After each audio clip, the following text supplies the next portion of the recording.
I think Aristotle said, a life unexamined is not worth living. And I really think that it's so easy to just let life happen to you. I really do think intentionality is key. If you don't plan it, it's like the old saying, not making a decision is a decision. And so if you don't plan for things, things are just going to happen. And so that will be your plan.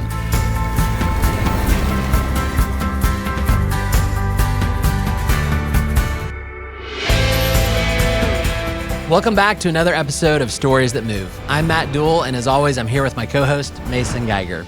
And today's episode is a fun one, and we couldn't be more excited to share the story with you. Through our friends over at Sim Financial Advisors, we met this incredible couple that we had to invite onto our show. That's right. We are joined today by Todd and Cindy Schoenbarger, a couple whose story is all about embracing change and finding new purpose. Both Todd and Cindy had incredible careers, Todd in IT and Cindy in electronic engineering and manufacturing. They raised a family, managed their careers and finances well, and were set up for an amazing retirement. But for them, retirement wasn't the end. It was just the beginning of an entirely new chapter. No matter where you are in life, just starting your career, raising a family, or approaching retirement, Todd and Cindy's journey is packed with inspiration and practical wisdom. Their story challenges us all to think about what's possible in every phase of life. It's an incredible conversation, so let's jump right in. Please welcome Todd and Cindy Schoenbarger to Stories That Move.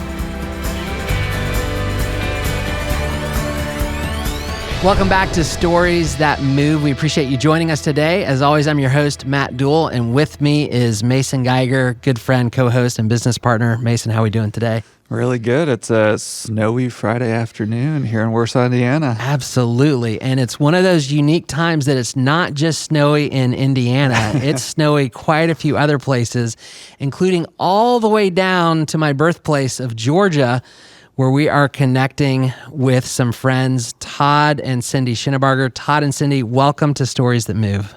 Thank you so much. Yeah, thanks for having us.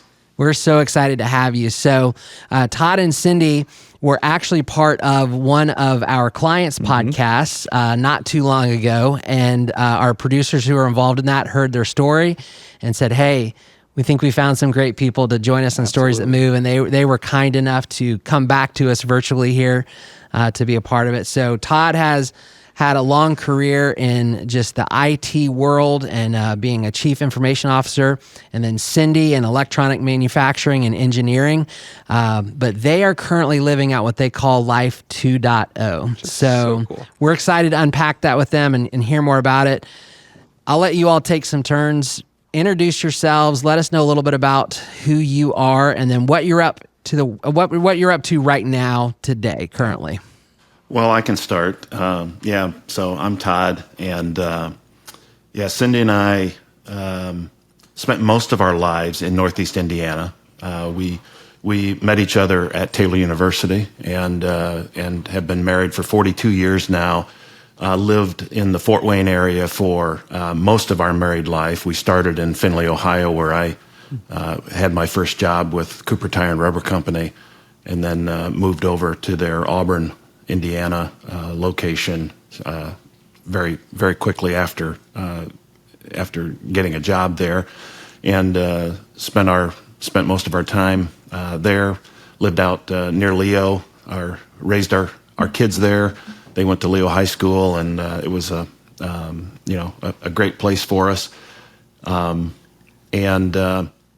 going to let Cindy introduce herself a little bit, and then I'll jump in a little bit on how we got where we are today. Then Awesome. All right, I'm Cindy, and as Todd said, we met in college, got married, and my career pretty much has been juggling kids and schedules. So as Todd advanced in his career, it meant moves or changes in our schedule. So I started out in commercial electronic engineering with RCA in Findlay, which was solid state, the wafer fab manufacturing.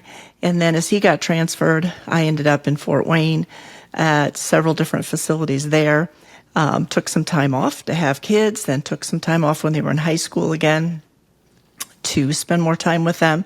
And then when they went to college, I went back to work. So I've been able to have several different careers, not only in the commercial electronics world, but in aerospace and also in automotive, in failure analysis. So I've been blessed with lots of different opportunities. Yeah, so I spent a little over 20 years with Cooper, progressed through my career, started as a COBOL programmer, and then fairly quickly moved into management. And I spent most of my corporate career doing IT management at not only at Cooper, but I was with Ambassador Steel in Auburn, Indiana for a while, and then spent the last 9 years of my corporate career at Vera Bradley in Fort Wayne. And quite a contrast to heavy manufacturing and automotive supply business, but it was a wonderful experience with the Vera Bradley team, and I loved it. But we now live just south of Atlanta, and we volunteer with a faith-based missions organization called Operation Mobilization. And really, I'd like to just kind of rewind and tell you kind of how we got there and what, how we landed here in our new Life 2.0, as Matt mentioned. So when I was about 40 years old, I read a book by Bob Buford. He was a very successful businessman, made a lot of money in the early cable industry, and he wrote a book called Halftime, and the tagline for that book was moving from success to significance. And the book really spoke to me. I don't think I was in midlife crisis, but I was definitely in midlife questioning, is shareholder value really all there is to life? Am I making a difference? Some of those kinds of questions were rattling around in my head, and this book really spoke to me and challenged me to say there really is an opportunity to transition into something that really is more that really is more significant than just climbing the ladder and getting a bigger paycheck or a company car or whatever the perk is. And so that started Cindy and I on a journey all the way back, 25 years ago now. And so we determined, and by the way, we're kind of the last of the dinosaurs that have pension programs. And so that was an opportunity for us to really start planning toward, retiring. We don't like that word, but retiring out of the corporate world and really, refocusing where we wanted to spend our time and how we wanted to spend our time to do something that really, had an impact. And in our case, we wanted it to impact the kingdom of God. We really we're devout believers and we're Jesus followers, and we wanted to do something that was honoring to God and would further the coming of His kingdom here on earth. And so that's really how we started down this path back 25 years ago. And actually, it's interesting because Jerry Yeager and the Sim Financial team have played a significant role in that, and coming alongside and partnering with us to help us do the work and the planning to be able to do this effectively and be able to be assured that we were financially sound to be able to take this step. And so I guess in about 2014, we started the process of planning in earnest that we were gonna step away. We kind of we had put on our in our plan basically when I turned 55 we were gonna try to execute on this. And so I waited a little bit longer. I was 56 by the time that I actually retired, but I waited through the year end so that I could get my year end bonus before stepping away. So Smart move. yes. So, but yeah, so we started that. We started that process. We were very intentional in how we did it. Cindy likes to say we didn't know what we were doing, and in many ways that's true. But we both had grown up in the corporate world, and so the first thing we did is we sat down and we wrote a 1-page Life 2.0 strategy document. And so we just sat down and said, what do we want this to look like? What are we trying to accomplish? What can we give? What are we, what's this going to look like for us? And so we wrote that document, and then we started to research places that we could try to plug in. We actually had a couple in our church who were about 10 years older than us, so they were ahead of us in this process, and they had gone through a similar process. So they were sort of a blueprint for us. And so we met with them and learned more about how they were doing their volunteering process and their retirement. And so that was a starting point for us. And we contacted several different organizations, and we went on what we called a vision trip. This was in the fall of 2015. I had retired from Vera Bradley in the spring, and Cindy retired from Excelis Corporation. It's been bought and sold a half a dozen times since then, it seems like. It's now L3 Harris there in Fort Wayne. But she retired from there in the fall of 2015. And so soon after she retired, we took a trip to the we went to the Southeast. There were several organizations. We went to Samaritan's Purse. We went to Wycliffe Bible Translators. We went to Campus Crusade, Cru now in Florida. And then Operation Mobilization was our last stop in Tyrone, Georgia, on our way home.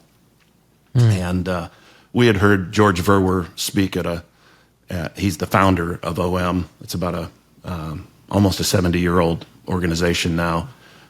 George started it as a teenager, actually.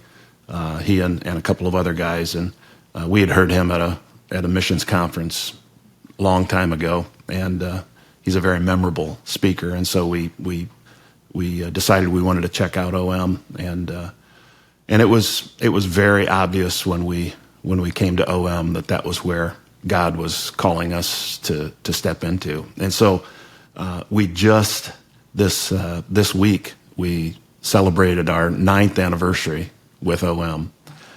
We started in January of 2016, and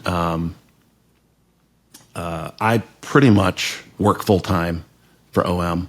I try to take Fridays off. I like to play golf if there's not snow on the ground like there is here today, which is not very often is there snow on the ground here. Yes, I do yes. play. I play golf down here 12 months out of the year, but just not right now. Yeah. But I basically do for OM what I did in the corporate world all those years, and it's just been a blessing for us to be a part of the organization, to know that we're right where God wants us to be in His will, and learning, growing through the process. It's been a great experience for us. It's amazing. That's awesome. So Cindy, I'm curious, as you're going through this kind of tour of organizations and kind of, doing a little test, what was it whenever you went to OM and experienced that? And it's like looking at what you guys had laid out in your, Life 2.0, like what was that realization like for you, and what was that draw to OM? Yeah, that's a great question. We did have some constraints because we had some older relatives that we were kind of caretaking for, so we could not move, though 2 years later we did move. So that was part of our stipulation, and we really felt like we had something to offer, but we couldn't be on site. And now this is before COVID, so it was more unusual then. It's not so unusual now. But as we toured, we were trying and interviewed. We were trying to figure out how could we plug in. And I know one of the organizations, and there was actually four of us. We went with another couple. One of the organizations, we said, could we do some project work? Could we run the projects from Indiana and then come down? We agreed we'd come down every month, one week out of the month. But they're like, that doesn't really work for us. Monday we have our meeting about what the volunteers are going to do, and then Tuesday, Wednesday, Thursday they volunteer, and then Friday we wrap it up. So that was much more stuffing envelopes, power washing sidewalks and all that. And that, while we could do that, that seemed like not the best use of our talents. And so when we got to OM, we didn't know but they had been praying for Todd's position to be filled for 2 years. And we had been praying for 2 years that God would show us the right place to be. And so when we walked in, it was several hours after, as a leadership team, they had prayed for Todd's position. So we walk in, and they hadn't all gotten the word that we were coming, and we were at a chili supper that they had. And they're kind of very nicely like, who are you and what are you doing? And we said, we're looking for a place to volunteer. And of course, they couldn't believe it. And we didn't know the backstory at that time. And so we ended up at the president's house that evening, and pretty soon different VPs were coming in. And so it was really obvious what Todd was going to do, because that's the position they needed, and he had done that his whole career. Wasn't really sure where I was going to fit in. And I remember talking to Andrew Scott, who was the president at the time, and I said, I'm not sure, building satellites and going to a mission organization, how that's going to fit. And he said, you know what, I want you to do what you did in industry, come here and make us better.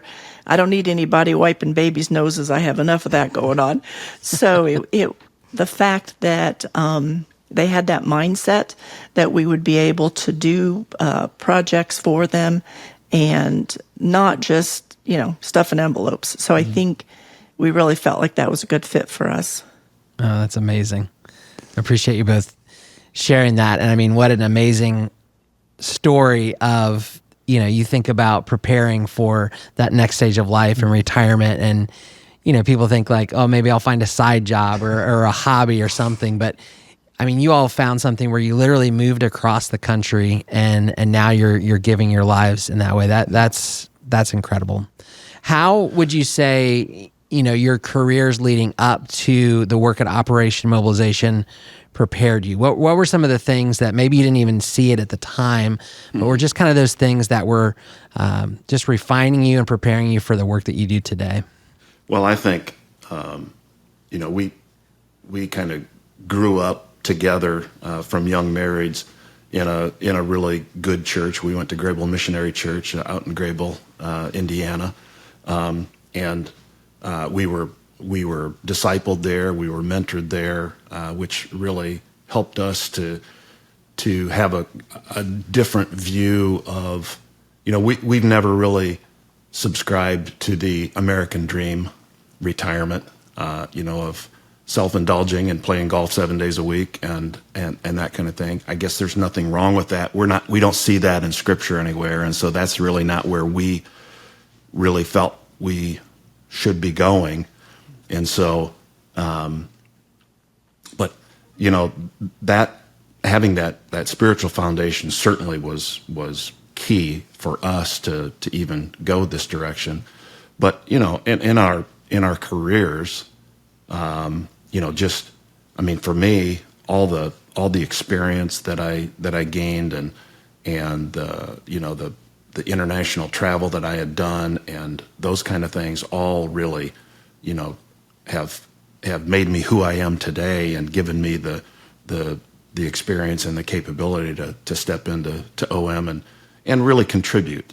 I feel like I've been.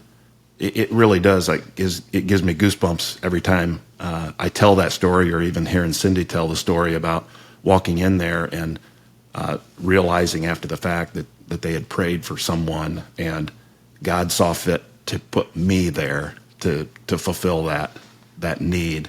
They had a need didn't have any budget to fulfill it, and I walk in and say, hey, is there something I can do? And so just really cool. The other thing that for me, as I said, I play golf. I recently was out with a couple of guys who have recently retired. And at different times on the golf course, when I was with one or the other, and the other wasn't in earshot, I asked both of them, what's the worst part about retirement? Because they were freshly, within a few months of retiring. Both of them immediately, without hesitation, they both said, I don't have any purpose in my life. Mm-hmm. It was just so telling to me that, that these guys, and they were both very successful businessmen prior to retirement, and now all of a sudden they wake up in the morning and nobody needs them. They have no responsibility that's pulling them, that's challenging them, and I think that's and we're kind of the tail end of the boomers at our age, and I think there's a lot of boomers out there that are really grappling with that, of being relevant, having purpose, having something to wake up for in the morning. And for us, this has been that perfect fit. I feel very needed, and I do feel like I'm contributing. So that's really been significant for me. And I think I would say my career taught me to pretty much bloom where I was planted. So each time I had to make a change, was really a new environment, it was all in electronic manufacturing, but very different areas. And I would just have to jump in and learn that particular area. So it taught me tenacity. And when I came to OM, they put me in charge of aquaponics project, the sustainability project, because I was an engineer, had a science background. Well, I majored in physics. So I told them that has nothing to do with plants. But the irony of the whole thing was, the scientific process still works, and the variables that you're, controlling or you're monitoring or whatever. So I took a couple online courses in aquaponics and hydroponics and ran and toured a facility and tried to get myself shored up the best I could before I came down. And I worked on that project for 6 years, pretty much full time. So I think having those challenges in industry just taught me how to persevere. And honestly, each time that I ended up at a different facility, it was amazing. It was like a patchwork of how the things in the past had actually helped me understand that job even better. So it made me much more well-rounded. So we connect with, a lot of young business leaders, entrepreneurs. What would your encouragement be to them? Because again, as I'm listening to your story, what strikes me is you all didn't fall into this. There was planning. Mm-hmm. There was thought behind this. You worked with Jerry and the team at Sim to prepare you for this. So yeah, with some of that in mind, what would you encourage the young entrepreneur who maybe at that, they're kind of starting their career, but maybe a little bit into their career and just thinking through those next steps of their life? Their life 2.0. Yeah.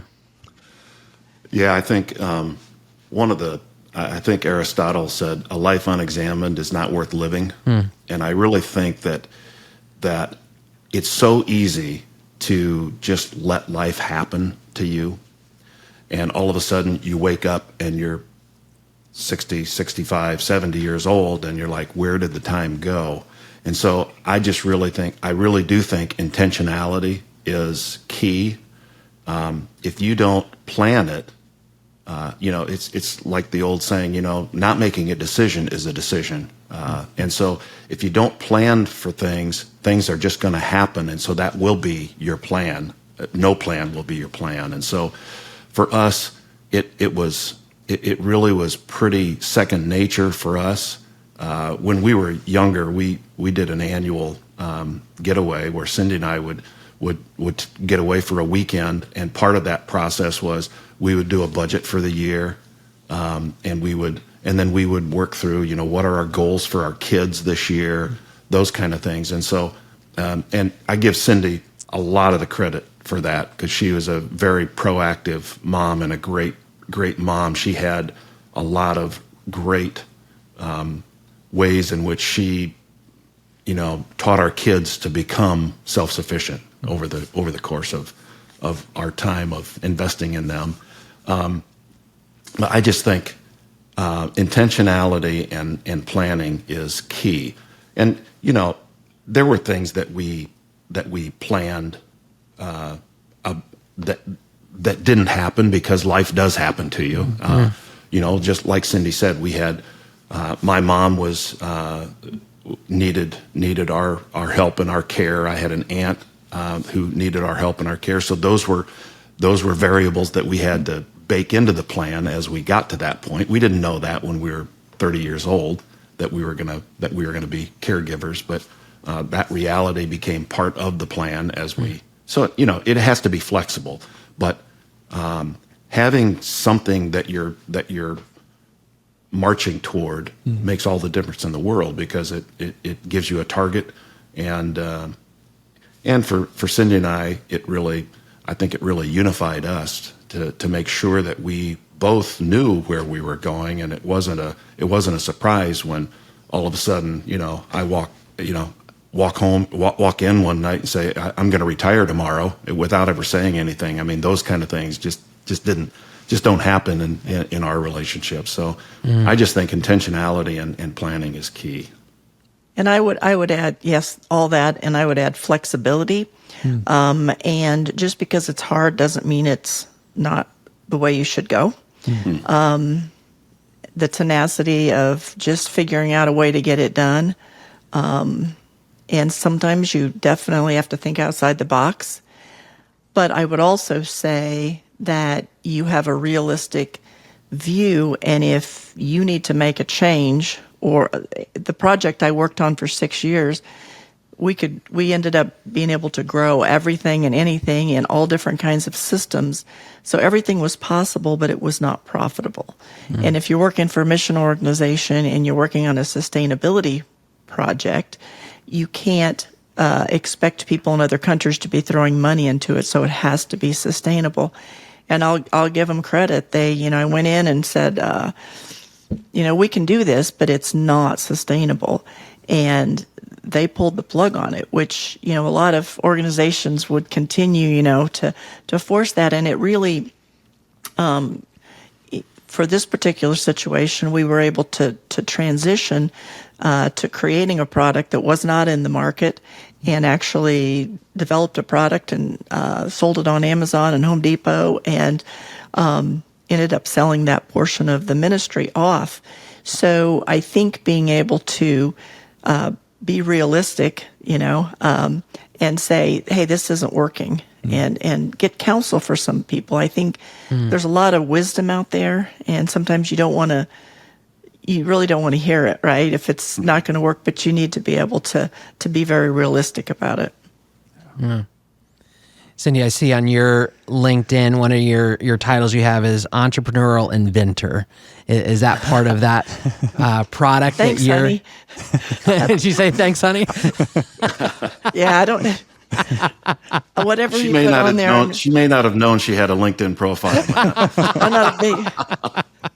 That was our invention going forward, and then during the pandemic, I created what's called Safe Hug Windows, which is a very medically safe insert that you put into a window instead of the screen, and you're able to actually hold hands and talk to the person on the other side. My mother was in a dementia ward at the time, and my dad had not been able to see her for 56 days. And with dementia, you can't go on one side of the window and they're on the other. They don't understand why you're not coming in, and it's heartbreaking. I tried it one time, and I'm like, Dad, you can't go over there. So it just came to me, and you're talking about how things prepare you. Well, I used to work in the hybrid industry, and so we'd put our hands, in these chambers and do some work. And I thought, why couldn't we do that and then go in through the screen so you don't have to, in place of the screen, so you don't have to modify, the building at all. And you actually gave the gift of touch. So it was very humbling, the people crying, telling me how amazing it was, because they were actually able to hold hands, feed their loved ones, and they didn't even realize there was a window there anymore. And so that's where I think, pulling together the different areas of my career were very helpful. Then I was able to, actually make the windows in our basement and cast the polyurethane and all that kind of stuff to get it done, because during COVID you couldn't get those supplies. So that's the inventor part. Wow. Wow. Todd, you married up, man. Don't we all, though? But you're right. I definitely married up. She is the brains of the outfit. Her middle name should be Tenacious. I mean, she is nothing if not tenacious. And this really was an amazing act of love on her part. And then we ended up, and I don't know that we made any money. I don't think we lost much money, if any. But we ended up selling these into various senior living communities in 7 states. I think we sold about 80 of these windows in 7 different states. Most of them here around in the Southeast. We hand delivered many of them. The two of us loaded up the car and went on the road to take these out and show them how to install them and so forth. And she built every one of them with her hands in our basement. So wow. Pretty amazing. As you're thinking through it, I'm like hearing this story in Life 2.0. What are some like moments like that of like where God, like you've just seen him show up either like just in your lives, the work that you're doing through OM? So what are some of those like key stories that have really like impacted you in this next phase of your life? Well, back on the Safe Hug windows, I was actually bagging nutrients for the other project, which is called Go Grow Planters. And I got the news that they were not going to open the facility for another month or two. And as I have my hands, in a chamber filling with hydroponic nutrients, it came to me so clearly, like, why couldn't we do this? And why couldn't we do this in a window that they don't have to modify? We could do this quickly. And so it was just, I think, a gift from God, because I was like, oh my goodness. So I ended up going out into our workroom, and because of the hydroponic project, I had some plexiglass left over, and I cut that. And then one thing led to another, and I ended up, for the prototype, using pantyhose over a pegboard to get some sort of a, kind of mock up some sort of a hearing screen kind of a thing. I mean, we obviously improved it much since then. And I ended up using, like plumber toilet flanges for the armholes. And anyway, it was completely cobbled up, but it was done within a day. And I decided I was going to go over and talk to the director, because I decided if I tried to explain it, it probably wouldn't go well. And I had already measured the window, so I knew it would fit. So I had it in the car, and she said, I tried to explain it to her, and I said, I have it if you want to see it. And she said, I absolutely do. And so we put it in, and that was the first time my parents, even though it wasn't really, like HEPA filter and all that, we ended up getting much better. But, from going from the idea crossed my mind like Thursday to Friday, having it installed, that's a God thing. Yeah. And I had everything I needed to put together a prototype.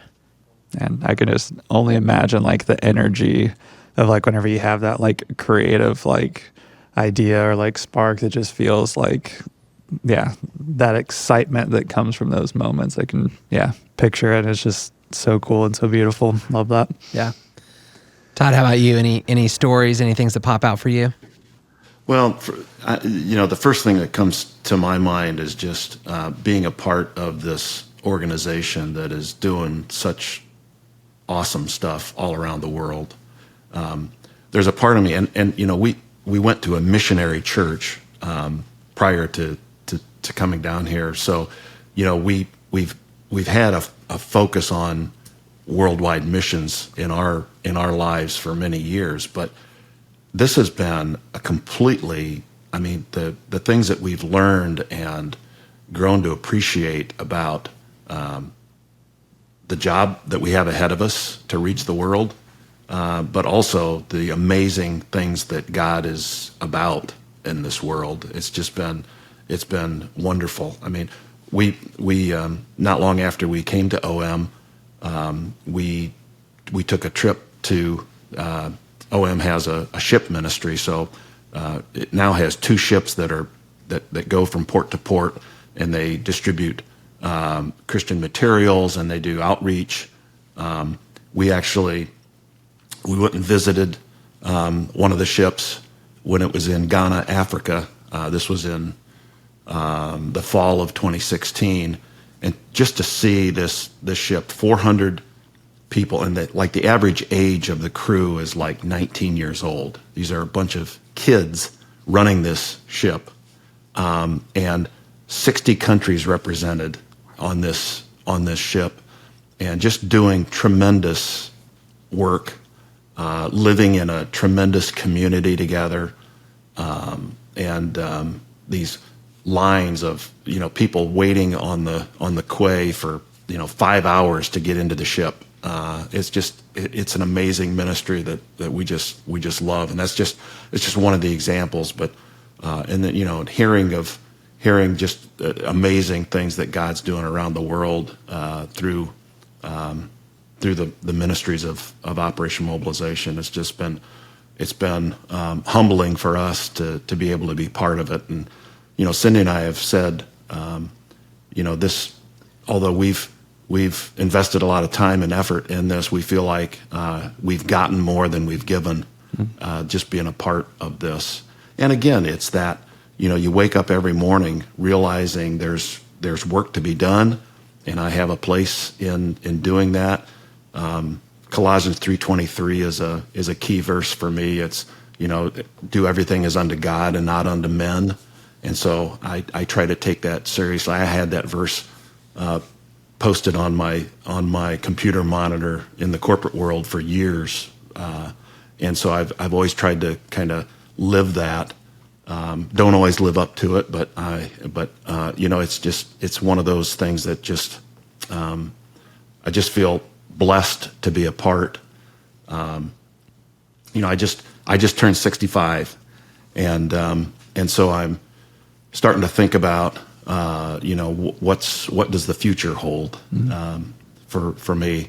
And I've had people ask me at OM about that, and from my perspective, as long as our situation is such, our health holds out, and we're able to contribute, I want to be a part of this. It'll probably look different. I've got a young man who's a part of my staff now that I'm trying to groom to really step up and step into the leadership role, so that I can maybe become more of a trusted advisor, and kind of not be on the clock all the time like I am now. But I don't see a reason.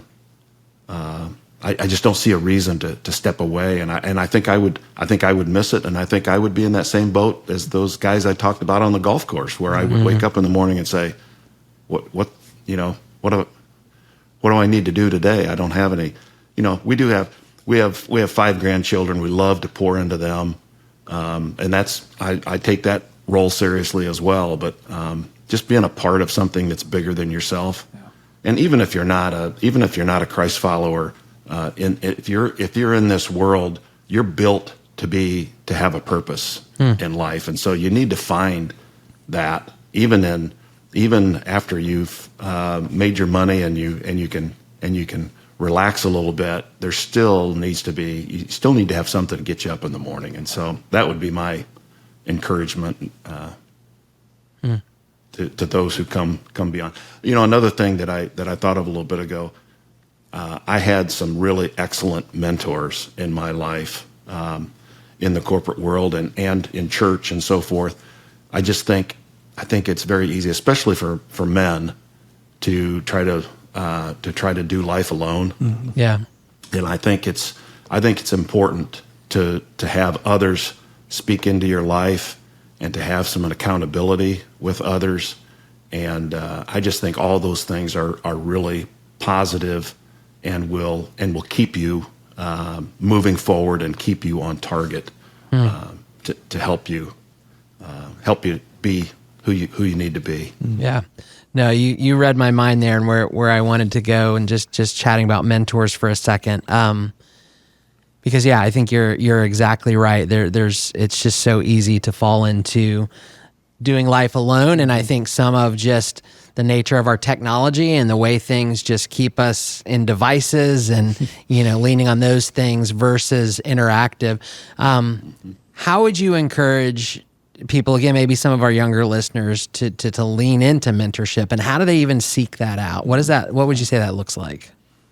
Well, it's funny, when I was a young man, probably late 20s, maybe just after we'd had kids, we were in a Sunday school class, and that Sunday school teacher was an older gentleman, and he proactively came to a dozen or so guys that were in the class, and he said, I want to mentor you.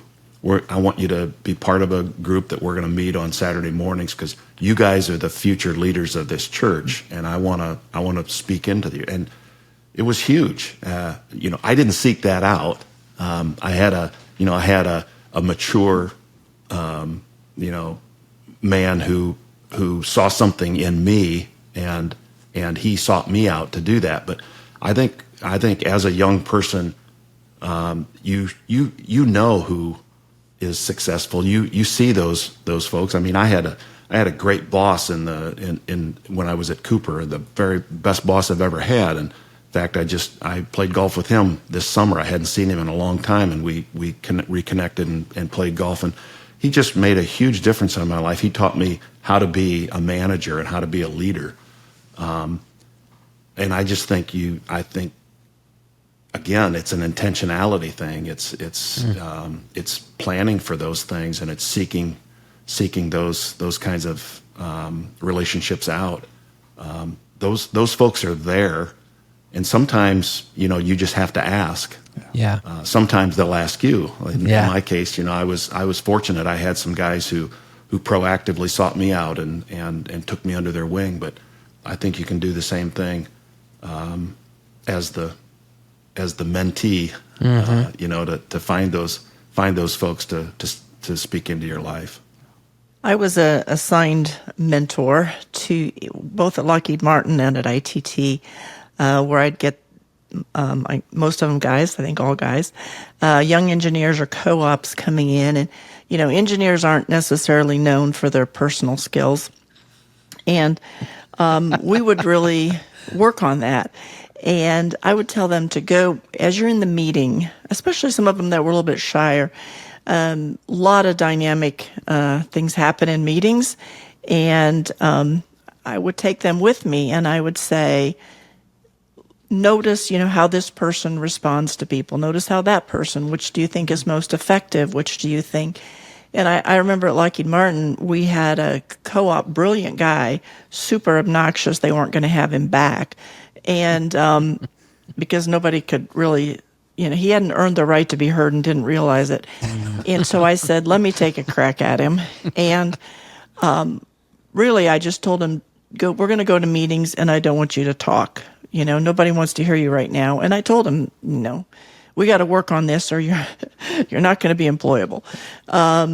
And so I think even if you don't have specifically a mentor, or you don't have anyone, you are in situations where you can observe and say, you know what, I don't want to be like that. I've noticed that, that guy it's not effective and he's killing his team. So there's a little bit of self-awareness that can happen there, and you can, in some ways, kind of coach yourself into who you want to be in an organization. Another thing that I've preached to my folks through the years is I have a saying: is "He who reads leads," and I just think reading, and it doesn't even. I mean, management books or self-improvement books; those are all great things, but just reading, it does something to us. It makes us learners. It broadens our horizons. It makes us. It just makes us more well-rounded. And so, I just think that's another thing that's it's a proactive thing that you can do that for yourself. I just went into Goodreads and set my goals for 2025. I'm going to read 30 books this year. Wow. And so that's I read a lot of things for pleasure, mostly for pleasure now. I still read some improvement type books and spiritual growth books and that kind of thing. But I love a good novel. I love a good history book. But I just think that makes a huge difference. It does something to you, and it just broadens your perspective, I think. Yeah, it all goes back to that intentionality. Yeah. Yeah. Yeah, I'd love to, as just hearing you both just talk about OM, like I had no idea how expansive the organization is. Can we kind of rewind a little bit here and just give us that like 10,000 foot view of the ministry, all of the different like reaches and outreaches that you guys have? I'll let Todd go. I want to say one thing, and then you can explain the details. But only 10% of OM is U.S. Oh, wow. So the thing that I love the most, and Todd can get into the nitty-gritty, but is the fact that it is so international. And it's not the U.S. sending people. In some cases, yes, but it's using nationals, people that live there. And so we have been able to host people from all over the world. I mean, when we started there, I was having to go to the map all the time because I didn't know where these countries were. But we were able to go to the international leaders meeting in Thailand, and to find out that there's a big world out there outside of the U.S. is really amazing. And OM has actually spawned 200 mission organizations. So have come out of OM. So it's just a neat organization. Todd can explain more, but I wanted to get that in. That's amazing. Yeah. So OM's in 147 countries, I think. We've got about 6,000 people, and about 10% of that 6,000 are Americans. Including the people here in the working here in the States, but also overseas missionaries as well. But like Cindy said, we've really focused in on same culture and near culture to be most effective, to be able to find folks that are in country or have a close connection, to be able to really come alongside people and really understand people most effectively. We have all kinds of different ministries, from humanitarian aid all the way to church planting, and we have programs to broadcasting audio and video into closed countries that where people can't really hear the gospel. It really is an amazing ministry, and it's interesting because it is almost a 70-year-old organization, but OM has always been known for being really out of the box, and kind of George Verwer was, and sometimes he was accused of being, crazy man. I want to buy a ship. I want to put people on a ship and sail around the world and share Jesus from the at ports, those kinds of things. So it's amazing. I mean, we have a huge sports ministry. We have a whole group of folks who are artists of various ilks. We have break dancers and hip hop artists and all kinds of people that utilize art to reach people, to make a connection. We have a surf ministry in Portugal where they hold church on the beach after they've surfed, and so it's just really fun to be a part of an organization that really encourages innovation and kind of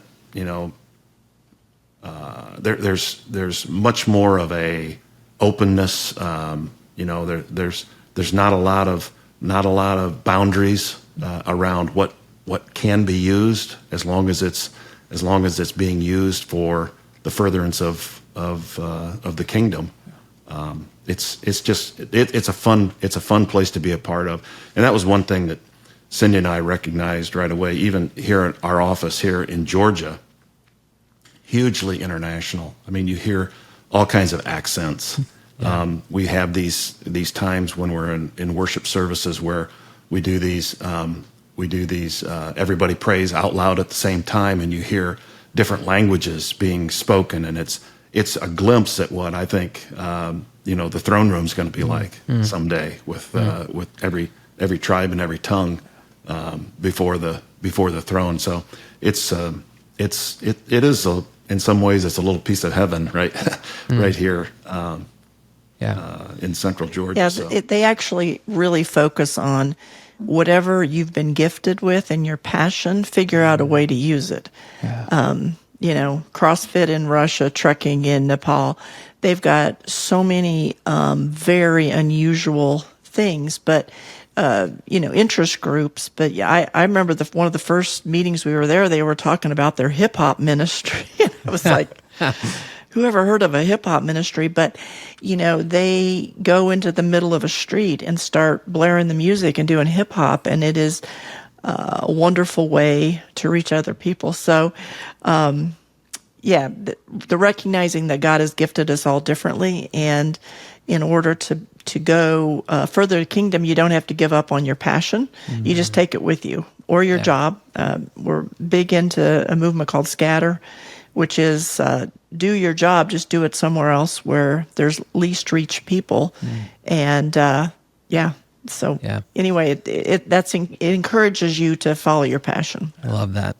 Well, and like I said to you before we started recording, growing up in Georgia, my brother and I came down to Operation Mobilization and volunteered as kids with our parents and then our youth group. And I mean, that's over 30 years ago. And so many things to me. Of one, an organization that's been around and thriving for that long. But even as a kid, I remember a couple of things really vividly. One was that international perspective that you were both talking about, of just having that. And again, even if you're not a faith-based person, what it means to get outside of your sphere, your neighborhood, and just recognize other people, other cultures. And I think through OM, had the chance to meet some people who were stateside at the time who spoke those different languages. They looked different than me. And that led to me, doing international travel later on. And so I just think, what a huge impact. And I also remember the innovation. I just remember the creativity that was around that. So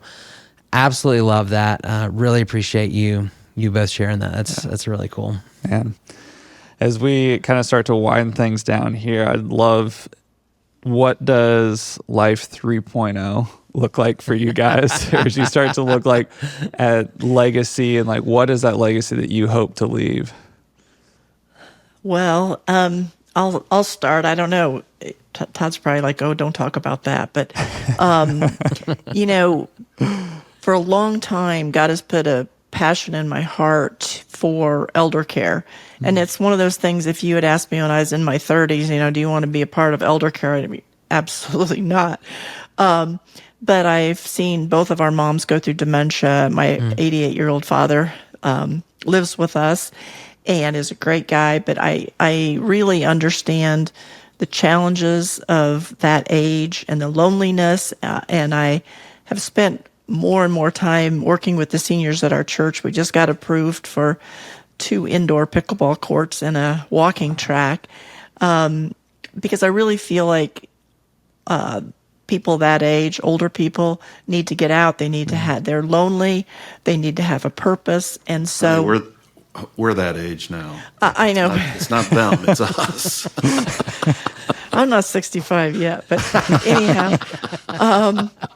So, in my heart, I had, and again, this might be one of those God things, but really thought of a new type of senior living, and I've, pitched it a few times. I don't know that I have the passion right this minute with helping with Dad to do it, but really a type of community which would be called a care support community, and it would be a gated community, but gated for a different reason. And I really just noticed that mixed cognitive couples, where one has dementia and one doesn't, the caregivers are just exhausted. They need help. But the first thing we do is always separate them. And we're going to be running out of caregivers as we boomers get older and older. So that idea has been for the last several years percolating in my mind. So it may have something to do with that, but probably a little bit more in the elder care area, and then also spending more time with the grandkids. So they're into sports and they're, all that. And we can see some of it live and some of it we can't, but we really also want to pour into them. Yeah, and the first thing that comes to my mind is our grandkids. And really I think it's because, our oldest is now 12 years old. We know that the clock is ticking.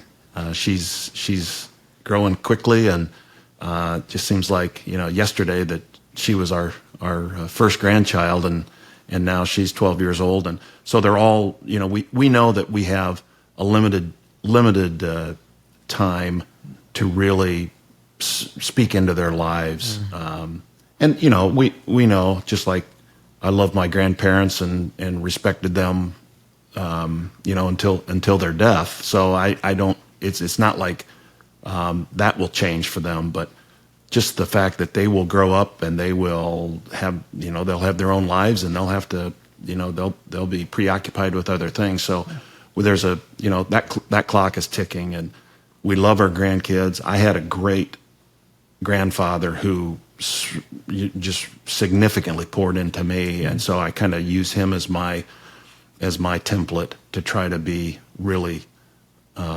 intentional with my grandkids. And we take them away, all of them away once a year for a week. And we plan a camp, and we have matching shirts, and there's a theme, and we have activities and crafts, and it's like a regular camp. So we do try, and they love it. And then I make a book every year for each of them. So we do try to be intentional about, like, okay, what's our theme? What are we going to do? And then we give away awards each person at the end of the week. We, something we've seen special about that kid, they get an award. And so anyway. It's amazing. How long have you guys been doing the camp? 6 years. Okay. 5 years. That's awesome. You guys have an official name it with your shirts? It's called Cousin Camp. Cousin Camp. Because our daughter has 2 kids and our son has 3 kids, and so the cousins all get together. And that's amazing. And this was the first year that we had all 5 of them. The youngest is 3 years old, so this was her inaugural year part of Cousin Camp. So exciting. So she's a big kid now. It was great. So awesome. I guess the other thing for me, as I step into this next phase, I alluded to it earlier, is really moving more into a advisory role. I do want to be part of OM. I still think I have things to give. I think I have more to contribute. I think I can be part of the solution, but I want to do that a little bit differently, to be able to more strategically use the time so that we can do a little bit more. We recently purchased a house back up north near our daughter's house, so that we could be a little closer to our grandkids and be a little bit more engaged. So we're probably going to be up there a little bit more and spending a little bit more time with family than we have. But I really do want to still be a part of what God is doing in this world, and I don't, I think He's put me squarely here at OM, and he's. I've had a couple of times. We've had a couple of rough times in the last 18 months, and I've said, "Is it time, Lord?" And He has. I don't hear His voice, but it's all but His voice saying, "No, it's not." Do your just persevere, do what you can do, and let me deal with the rest of it. And I've heard that loud and clear on a couple of different occasions, and so that's what I want to do. That's what I need to do. That's what I'm called to do. And so, like I said, as long as health and all those kinds of things hold out, that's my plan, and I think that's our plan to try to Awesome. to try to be obedient to where He's leading, and just keep our shoulder to the plow. Love it. So for our listeners that may want to connect with you or some of the work that's happening at Operation Mobilization, what's a good place for them to connect? Is it, Todd, your LinkedIn? Is there a website? What would you recommend for people to reach out? Well, certainly omusa.org is the website, and there's all kinds of opportunities. You can go on there to look at volunteer opportunities. You can look at opportunities that we have for young people to go to the ship for a year, or more long-term opportunities around the world. All those kinds of things. If you want to look me up on LinkedIn, there aren't very many Todd Shinabargers on LinkedIn, so you'll find me if you search for me. And I would be happy to connect with anyone that wants to brainstorm. My email address is todd.shinabarger@om.org. So first name, last name @om.org. So if somebody wants to email me, they can do that as well. We would certainly be happy to speak to anybody that if we struck a chord with somebody and they want a little, bend our ear for a little bit, we'd be happy to help out. Awesome. Well, thank you so much. You two have been so amazing, so generous with your time. Really appreciate the way that you all live. Just very purposeful, meaningful lives. So thank you for sharing your time with us today. And hey, enjoy that snow day down in Georgia. Don't let anyone in Indiana, give you anything about 1 inch of snow not meaning anything, because I know it's important and I know it's dangerous. So be careful. Have fun. All right. Yeah. Thanks, guys. Awesome. Well, to all of our listeners and viewers, thank you for joining us today on Stories That Move. We look forward to seeing you next time. Thanks. Thank you for joining us for this episode of Stories That Move, brought to you by Dream On Studios. Make sure to subscribe so that you don't miss the next episode. And remember, if you or your organization have a story you're eager to share with the world, Dream On Studios is here to bring that story to life. Don't hesitate to reach out. You can find us on LinkedIn, Instagram, Facebook, or visit our website at dreamonstudios.io. We understand how overwhelming it can be trying to bring your vision and story to life, but that's why we exist, and we've walked alongside hundreds of clients doing that very thing. We believe every story has the potential to inspire, to move, and to make a difference. Let's make yours heard. Until next time, keep moving forward and keep telling those stories that matter. Take care, everyone. We'll see you next time on Stories That Move.